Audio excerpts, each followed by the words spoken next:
thanks for joining the Zero Cafe podcast. My first question for you would be, how on earth does someone move from my background in music, majoring in music, to becoming a senior experimentation and analysis lead at a SaaS e-commerce company? That to me seems like quite a leap. Yeah, it does. And actually, the fun thing about Shopify is if you talk to most people there, they've got these very kind of interesting, unexpected backgrounds. But for me, I loved music. I still do. So I decided to study it in school. But I also loved business and economics. And so I took a lot of those courses as well.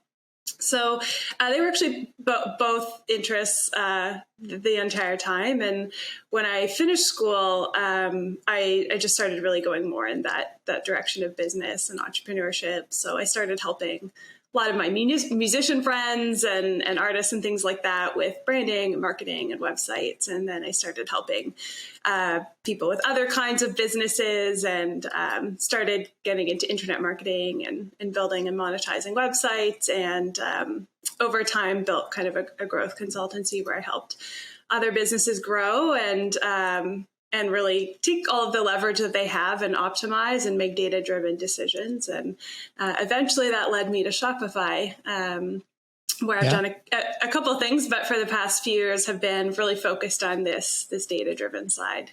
Yeah, I really love this about our industry.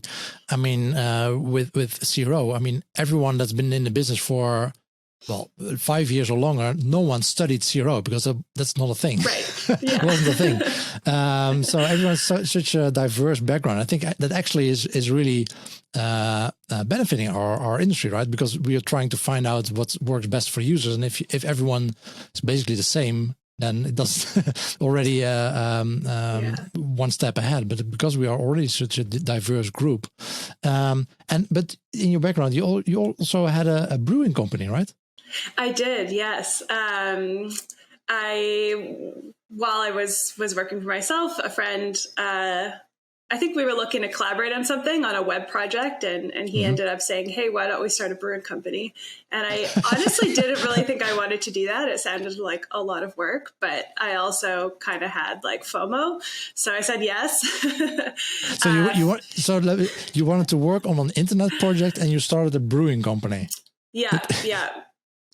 I need some explanation for that. It is a lot more work. Offline businesses are way more work than online businesses, but I'm really glad I did it. They are rewarding in such a different way. The first bar that had our beer, I would slowly drive by the patio and look to see if people were drinking it.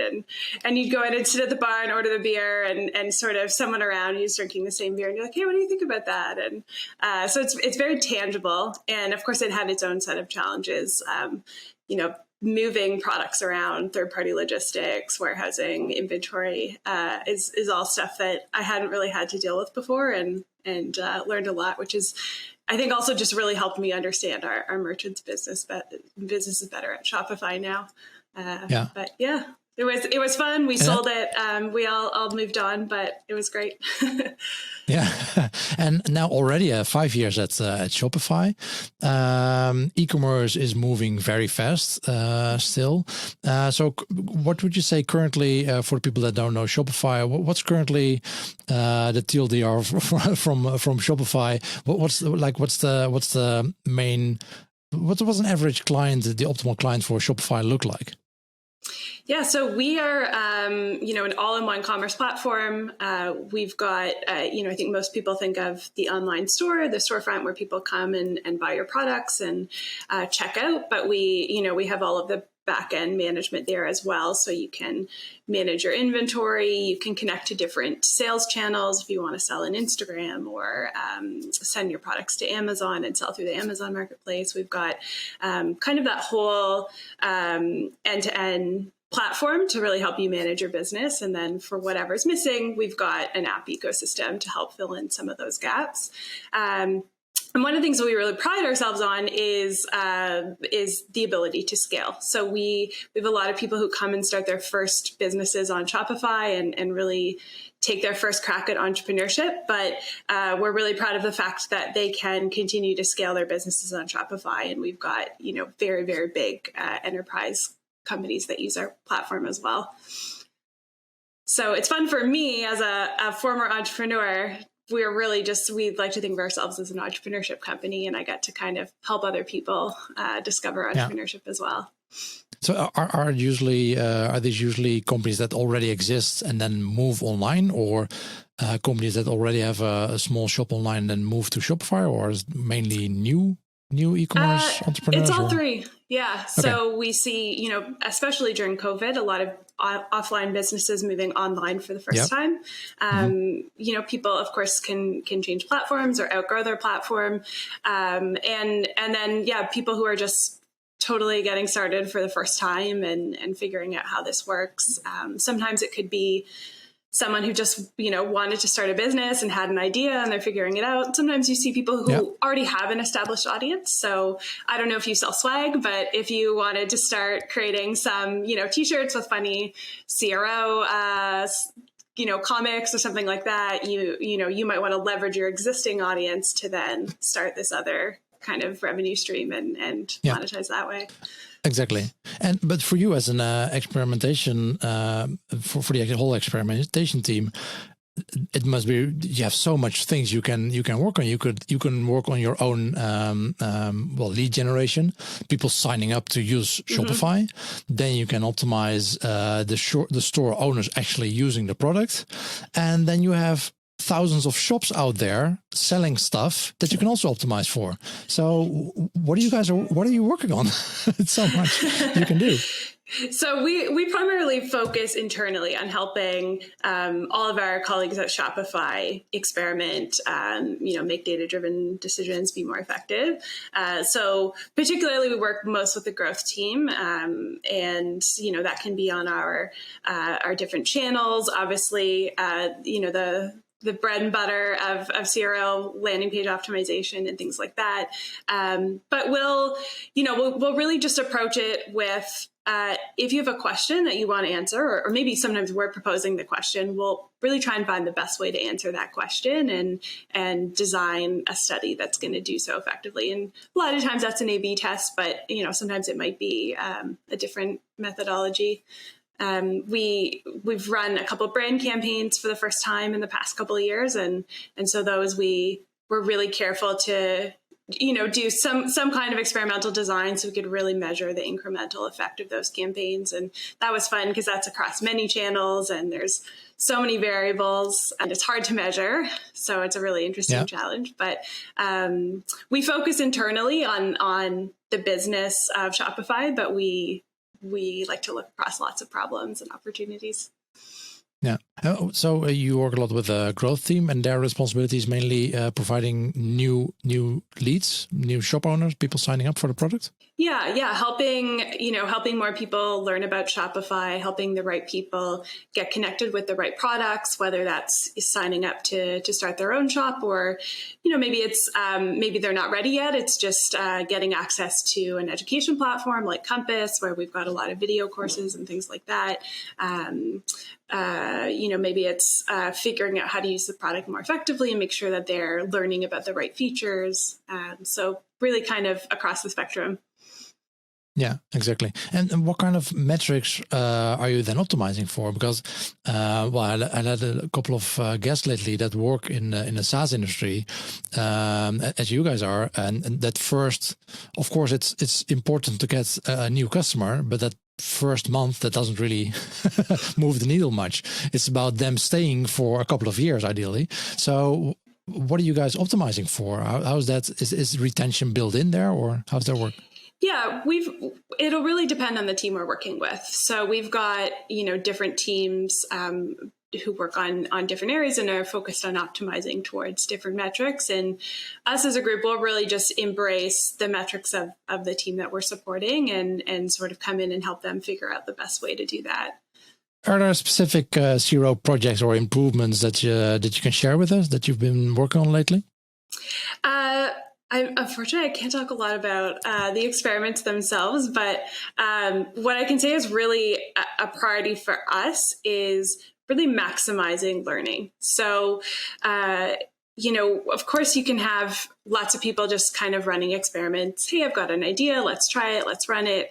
But we really want to take a holistic view and see where are the gaps? What are the parts of our business that we don't understand very well? What are the levers that we want to kind of really pull on and see if we can improve them? And also to look across sort of multiple experiments and figure out which learnings can be generalized. So if a specific pattern's been tested, in multiple regions, maybe multiple audiences, things like that, are we starting to see consistent results, and can we analyze across those experiments and then generalize? And then those kind of become our internal best practices. They don't need to be tested as much in the future. Teams can then move on to testing new things, and we can sort of keep raising the bar for where teams are starting out and driving things faster. Gotcha. And now you've been doing this for 5 years, and you're working on getting other teams to work with you and enabling them to run experiments. How are you doing this? That's what a lot of people are struggling with. How do you get the rest of the company to basically adopt this culture of experimentation and validation? Yeah. So, small correction, I've been doing this for 2 years, although I've been at the company for 5 years. I think we're still figuring a lot of things out, but we're really, really focused on enablement. We know that we're never going to be able to do everything ourselves that we want to do and be involved in everything. So it's really important to us to try and remove ourselves as a bottleneck in as many situations as possible. And so that means sometimes going through and there's tough experiments that haven't been run before. Figuring out how to do that's kind of tough. And we find the pitfalls and we find the problems and we figure it out and make it easier. And then we can kind of roll that I don't even want to say process, but like a streamlined workflow out for anyone else to tap into, or developing frameworks that help people have kind of most of the expertise already that they need, and so they can get a lot further on their own.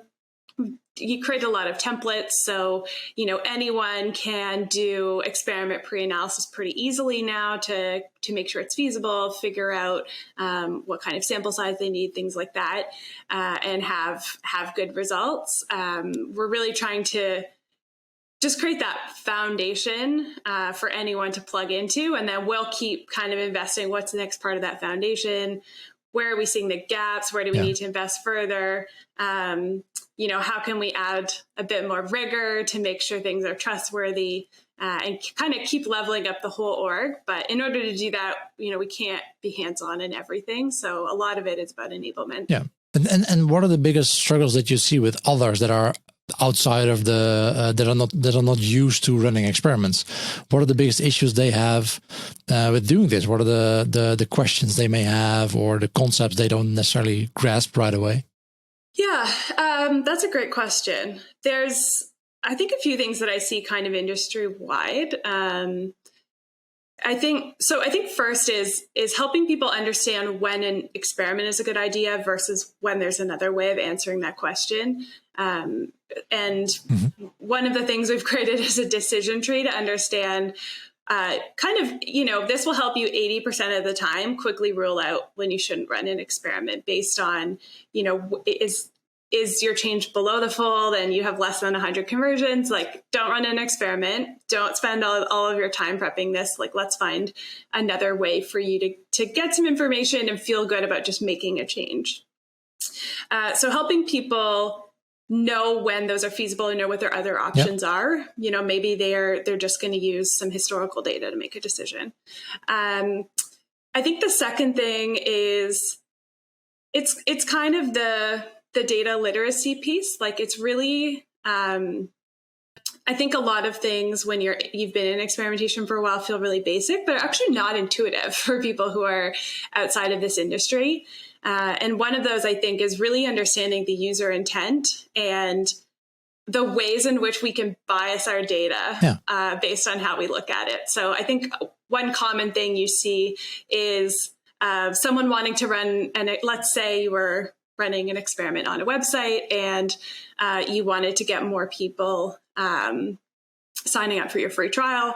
So you run some kind of intervention and you've got a bunch of people signing up. And then instead of looking at, increased signups or even looking at from people who came to the website, signed up and eventually became a paying customer, people might only look at how many of those signups became paying customers. And that's actually very biased data because there's selective enrollment there. You're only looking at the segment that took the next step. You're not looking at the entire segment. So it's not really random anymore. I think there's a lot of pitfalls and gotchas like that are hard to understand intuitively. And so always trying to figure out how to teach people that kind of thinking and understanding the way that the user intent is being manipulated by the segment. And then I think the third thing is really making sure that everyone is aware of how we make sure that experiments are valid and how to sort of analyze the data in a way to check for validity, to make sure that there's no bias.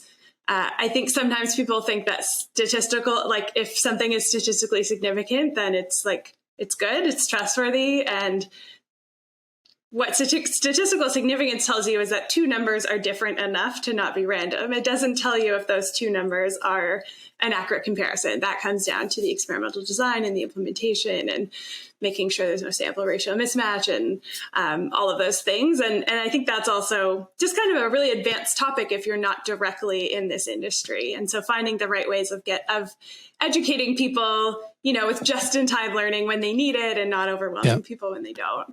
Yeah. It's statistically significant, but it's not necessarily useful. Yeah. And so this is also something that you already are able to address.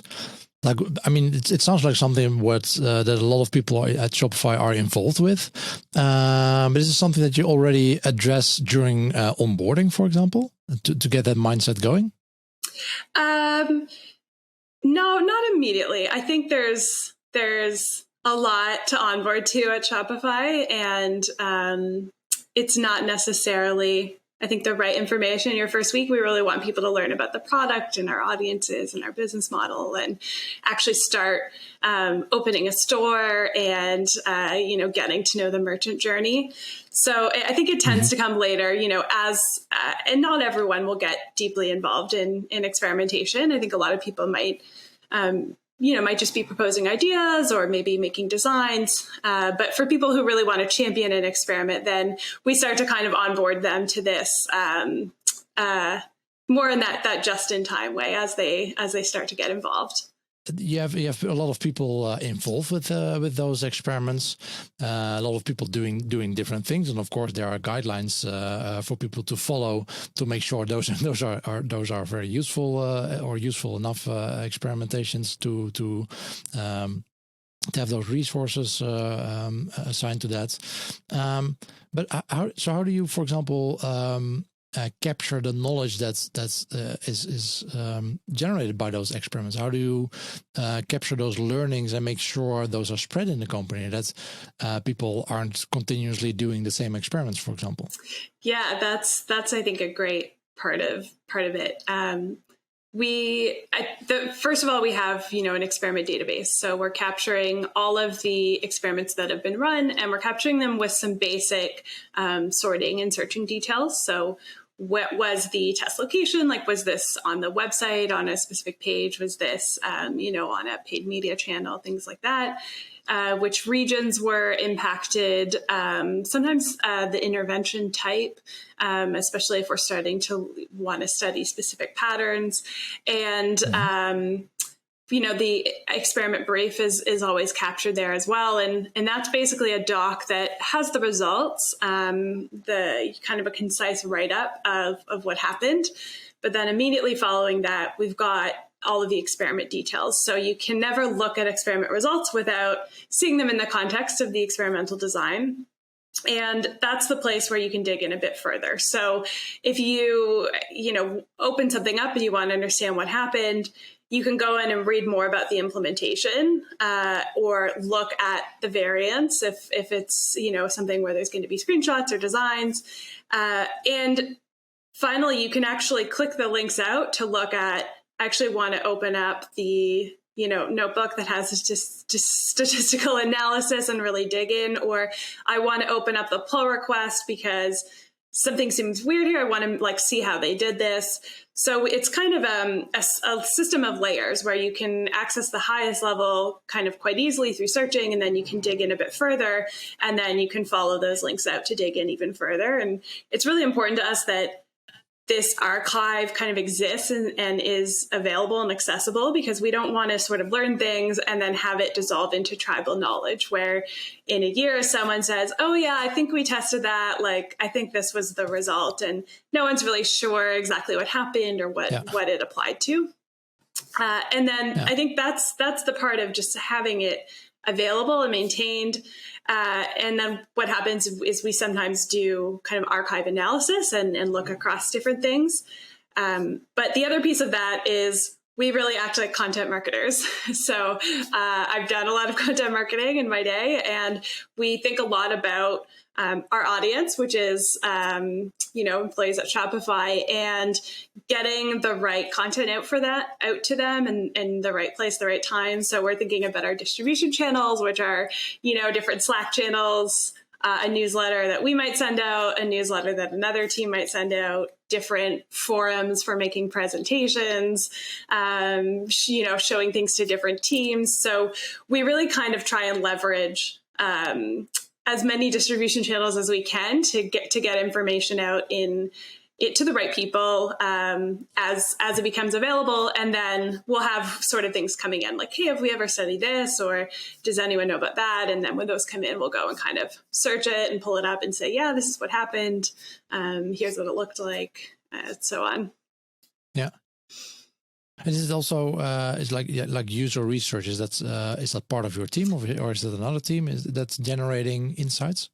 No, user research is another team that sits alongside us. So we're part of this same foundational group, so we work really closely with them. We leverage a lot of their research to develop experiments, and sometimes we kind of collaborate on projects. But some of it we might do our more basic conversion research. We might, do some heat mapping or do some funnel analysis, things like that. But then when we're, looking for more rigorous market research and really well-developed, quantitative surveys and things like that, then we lean on that team. Yeah. So so as a central experimentation team, mainly enabling others, what are the goals for your teams itself? Is it like we need to enable others to have X to create X experiments a year or something, or how do you measure the success of that experimentation team? Yeah, so the way that I think about it is, if we could measure this easily, what we would want to measure is the percentage I guess the quality and quantity of business decisions influenced. So are we, are we providing, whether it's, experiment insights, something else, maybe we're doing a scenario analysis, like we help with lots of kind of learning and data analysis. Yeah. So, is it actually informing decisions? Like, are people making better business decisions as a result of this? And then are we focused on the right things? So, the high leverage activities, are we making sure that we're prioritizing those and really driving good innovation there? It's probably not worth actually measuring in practice. So that's kind of conceptually what we optimized before, but I think we'd probably spend all of our time trying to measure that accurately. But that's kind of like our guiding principle. And when we go into deciding what we can work on and what we can't, it's a bit of a process of, how closely does this impact the bottom line? What's the scope of the opportunity? And then I think this is the most important thing that people sometimes miss. Will our involvement lead to incremental impact? And if it's going to go off without a hitch, without our involvement, we don't really need to to get involved, right? We can focus on something else. But if we can see that us getting involved in an initiative will increase its impact, then that makes sense. It's worthwhile. Yeah. So what are the kind of projects you're looking to for, let's say, like next 12 months to improve that? I feel like this is probably just the product of high growth, but we just need to keep investing in enablement. We've got a lot of really good work done already, but I can still see so much more that I want us to be able to do, and really just continuously raise that bar for the quality of learning and insights, and then also raise the bar for what everyone else can do without us and how much they can sort of accomplish on their own. And then we can kind of keep moving on to that next thing. So a lot more investment in education. We work really closely with the data engineering team that is building our platform, and they're continuously adding new features that help us kind of remove ourselves. So, things that we might previously have needed to do manually, now the platform does it, so we can sort of not have to worry about that. That's great. Move on to something else. So really, really driving that enablement roadmap is the priority, I think. Nice. Is there also something built into the platform itself for shop owners to run experiments, for example? There's a bunch of apps. So if you used Optimizely, for example, you could use the Optimizely app with your shop, or actually can't remember off the top of my head what all of them are. But yeah, we use our app ecosystem to basically let you plug in the tools that you want to use pretty easily. And I mean, people could do a more manual implementation as well, but a lot of times merchants want to use apps because it's easier. You don't need to open up the code. Yeah, of course. Well, that's of course why you have a SaaS platform, right? You don't necessarily want to go into the code. That's why those shop owners choose you guys, of course. Yeah. It's really hard to develop one system that caters to so many different businesses, right? And if you change one thing, that can impact maybe 60% positively, but can also have a negative impact on a lot of other businesses. So I can imagine that's hard to change big things there. Yeah, and I mean, each of our merchants have different audiences as well. So we really want to make sure that they're able to really customize that online journey for their audience and their goals. Yeah, exactly. Is there something you think, some kind of knowledge you have acquired being in Xero that you think you might have that others in Xero might have not, or are not utilizing enough yet? That's always such a hard question because I always just assume everyone knows everything I know. Yeah.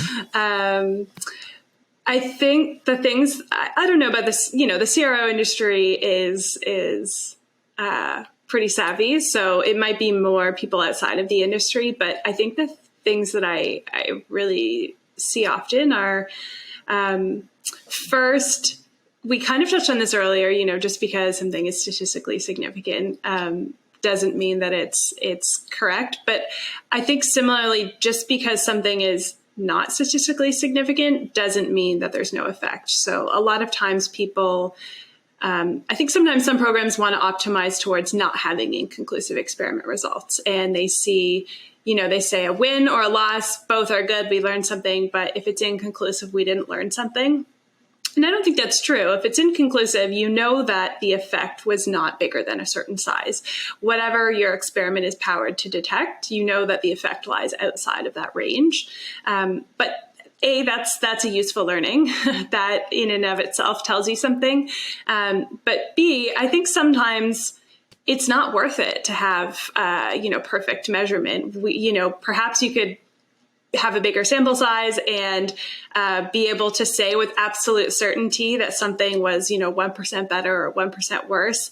But that may not be material to your business. And if you're going to spend, weeks or months trying to measure something like that perfectly, there's a huge opportunity cost to what what you could have been doing instead with that time. And so I think we should all embrace inconclusive experiments. They mean we learned the effect's not large, and we're not wasting our time on things that don't matter. And then I think the other thing that, that this comes down to really understanding user intent and the way that, experiment results degrade. I think it's really beneficial to start to measure downstream. So a lot of times people assume if you lift a metric, like let's say people signing up for a free trial, say you lift it 10%, everything's going to be 10% after that. So you see people estimating all the way down to like revenue. It's going to be 10% more if we roll this out. And that's almost never true. What's actually happening when you run an experiment is you're impacting the lowest intent user. So the people who took that step now because of the thing you tested, they're much lower intent than the people who would have done it anyway. So they are less likely to take the next step and less likely to take the next step after that. And that's okay. But it's important to know that. And I think measure downstream so that you get a much more accurate understanding of how impactful the intervention was. And if you're in a position where you're trying to forecast, you're going to be able to forecast much more effectively exactly. as well. Yeah, I think my best experience with that is actually doing Zero for a lead company, a recruitment company. And you don't necessarily want more people applying for a job because that means more work for your recruiters. Right. You actually want less people, but that are more qualified. Right. So you don't. Right.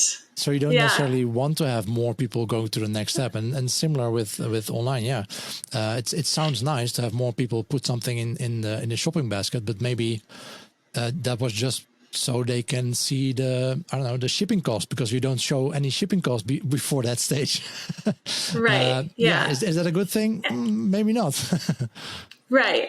I mean, I think a lot of times it is a good thing because it helps you. Some of those people are going to make it to the next step. And if not, maybe there's something else you're going to do at that next step that's going to help sort of keep nudging them along. But a lot of, let's say you improved the copy on a jobs posting website and you start getting a lot more applicants. The people who only applied because of the clarified copy, but they weren't going to apply yesterday before you made that change, they're probably less likely to be the people you hired. Some of them might be, but there's definitely a smaller chance.